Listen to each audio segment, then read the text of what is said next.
How's it going, guys? And welcome to 4MR Ranch. So today is kind of different from anything I've ever done. I've mentioned a few times that I'm actually a full-time college student. That is still true. I'm getting ready to graduate in May.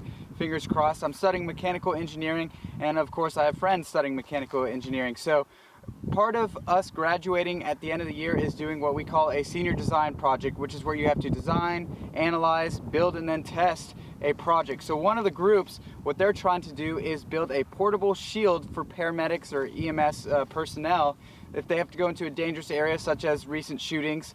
Sometimes it's not exactly safe for them. So what they're doing is building a portable shield out of Kevlar. So this is Kevlar.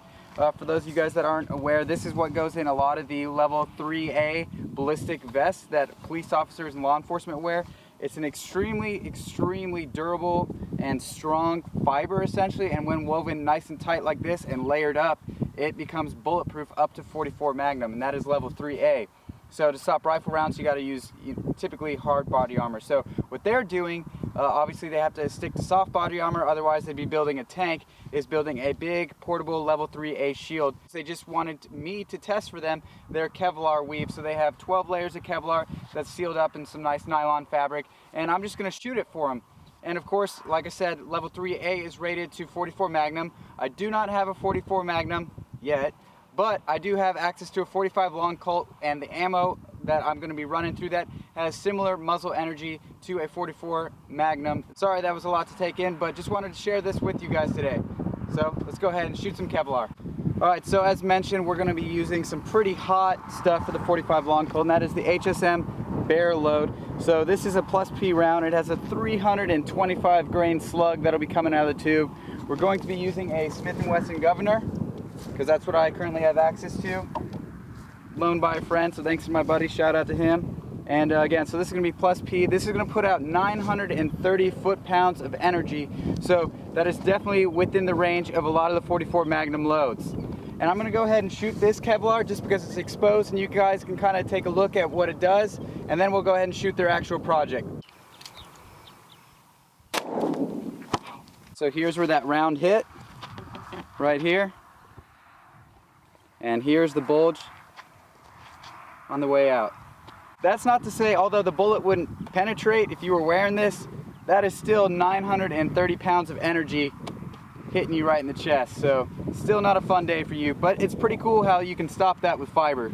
Here's where that round hit, and you can see where this board is. It just completely smashed it in. It even has little indentations of the Kevlar weave itself. It just completely imprinted, I mean, a good quarter to half an inch just straight into the wood, which has wood behind it, and of course it split the board. So that's a lot of energy. So again, if you were wearing that, it may not penetrate, but there's a good chance that's going to do some serious, if not fatal, damage. But that's just how soft armor works. The energy has to go somewhere. Alright, so because I'm honestly just curious this time, I went ahead and flipped that pallet to where there's a board missing, and I want to shoot it where there's not a board backing it. I want to see if it'll penetrate, or if it was just that board kind of stopping penetration. And then I set up some high speed for you guys this time, so hopefully I don't shoot my phone. Alright, again at 10 yards.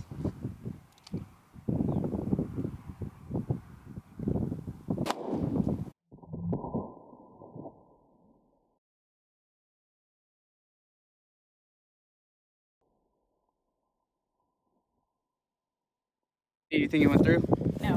You don't? You think it stopped? I don't. Oh, look at that. Oh, it's in the ant pile. It is. Oh man, the ants got our bullet, guys. Let's see what I can do. Don't pick it up, don't get it, don't get it. That is cool. Totally worth reaching in the ant pile for. It didn't go through, or did it? No, it didn't. This is it, right? Yep. Didn't go through. What do you think of that, Katie? It's pretty cool. Feel how hot this bullet is. It's not gonna burn you, but it's pretty warm. It's pretty cool, huh? Alright, so here's the actual small scale proof of concept. So obviously right now it's on a PVC frame. This isn't something that'd be ideal for getting rounds sent at it. And I actually covered it in duct tape. I expressed to the guys that gave me this that I have concerns the amount of energy going into this. I have no doubt now we've seen that the Kevlar will definitely stop the round, but I have a feeling this PVC frame is just going to shatter from all the energy. But I could be wrong, hopefully not, but just in case, I reinforced it with several layers of duct tape. So I'm going to just shoot it twice. That's what they need to prove that their proof of concept will potentially work. So again, we have the 12 layers of ballistic grade Kevlar, and it's sealed up in a nice kind of nylon sheet that goes over to keep it nice and presentable. So let's go ahead and shoot this thing. I'm going to do the best I can to hit the top right corner and not screw anything up.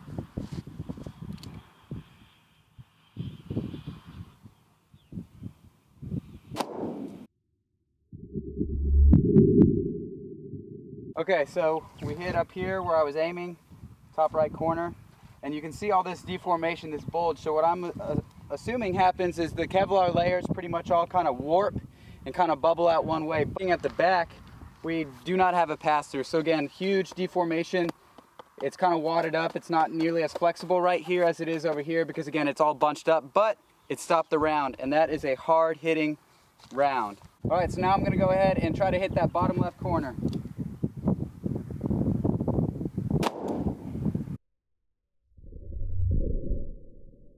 All right, so we got our two hits, one in the top right-ish, one in the bottom left area. Again, you see the same pattern of bulging, but when going to the back, we don't have a pass-through. So there is a bunch of bulging. Some of the stitching is kind of coming undone, but that's to be expected, guys. So this is about as worst-case scenario as level 3A armor can stand up against when you get to that 44 Magnum range of energy. So anything under this, it should be just fine. So I would say these guys are probably good to go as far as their proof of concept. You know, a few changes are probably needed. Obviously, you know, you may want to make a more reinforced frame, but this was just proof of concept. And at the end of the day, guys, we're still college students and all these components got to come out of someone's pocket. So anyways, just wanted to share this little experiment with you guys. Thank you as always for stopping by the 4MR Ranch YouTube channel, and have a good one, guys.